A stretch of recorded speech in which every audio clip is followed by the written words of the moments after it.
You can set your clock. Yeah. Our second speaker today has been a Toastmaster, well, since I was probably 8. Please welcome Arnie Buss, who will be presenting his 3rd time as an icebreaker. Yes, he's completed everything twice, and he's going back to do it a 3rd time. His speech is entitled The Education of Mr. Spock. His theme today will be from the interpersonal communications aspect. Arnie Buss.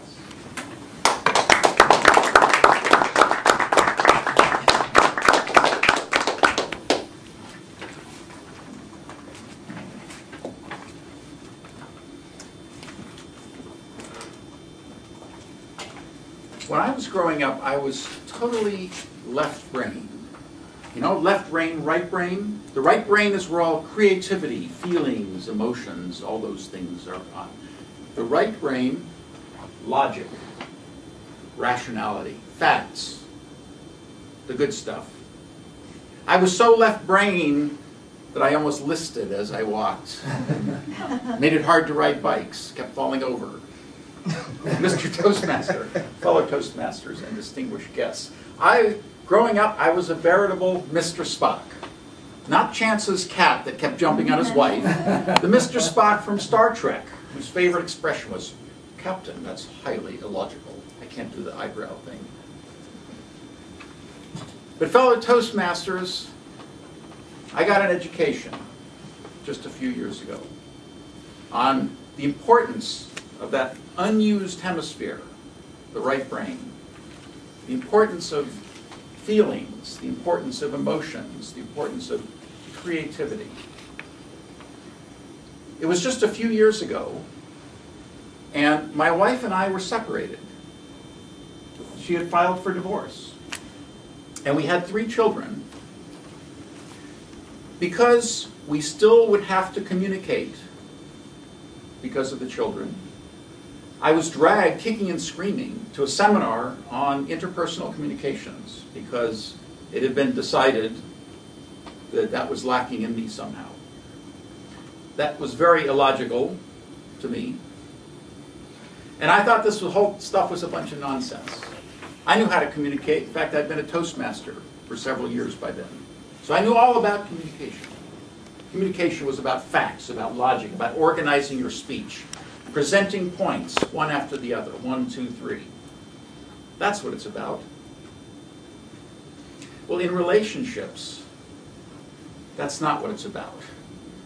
In relationships, logic and facts are about whether you're right and wrong. And for me, that was so important, about figuring out who's right, who's wrong.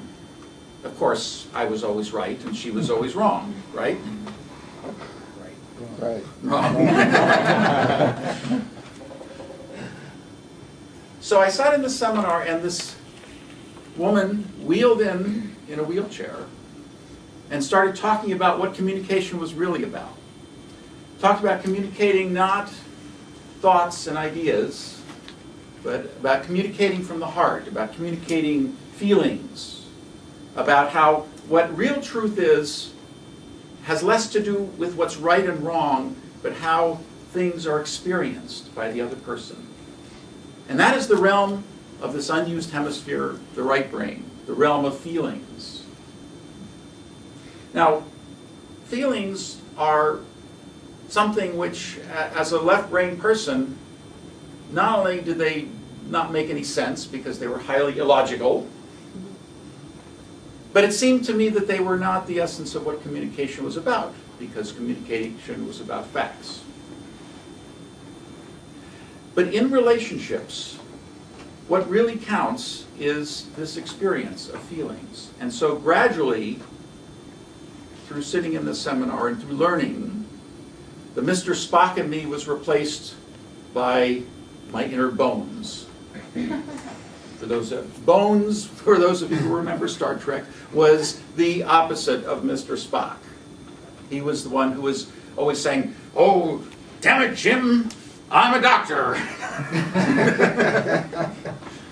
He was total id, total feelings. And in getting in touch with that communication and learning how to communicate with each other through feelings, through understanding that even though my left brain thought, well, this is factually wrong, I came to understand how, from a feeling standpoint, it would be experienced as something which was right, because feelings are neither right nor wrong. If you feel angry, then it doesn't matter whether what you're angry about is right or not. The fact is that you feel angry. If you're upset, then you feel upset. If you feel happy, then even if there's nothing to feel happy about, then it's a fact that you feel happy. And that's right. And so learning how people experience the communication with each other through their feelings was a major epiphany for me, one that gradually took place. And so I'm here today to share my experience with that, to give another icebreaker speech, to have some of you who may not have been present at my first icebreaker speech when dinosaurs ruled the world and Carl was still relatively new to Toastmasters. Because this is part of who I am becoming. This is part of who I am to the club, and I wanted to share that with you. Because I've started to incorporate some of this into Toastmasters itself. Those of you who may remember some of my earlier speeches, they were all left brain, facts, interesting things, or things that I seem interesting to me. Your mileage may vary, as they say. But I've come to start speaking more about what these feelings are, because I've seen them as more important in all of my relationships, not just with my wife, with whom we have reconciled, but with everyone who I encounter, both here, in the workplace, and with my friends. And so Mr. Spock is learning about this. Mr. Spock is a work in progress, and I now return control to Captain Kirk.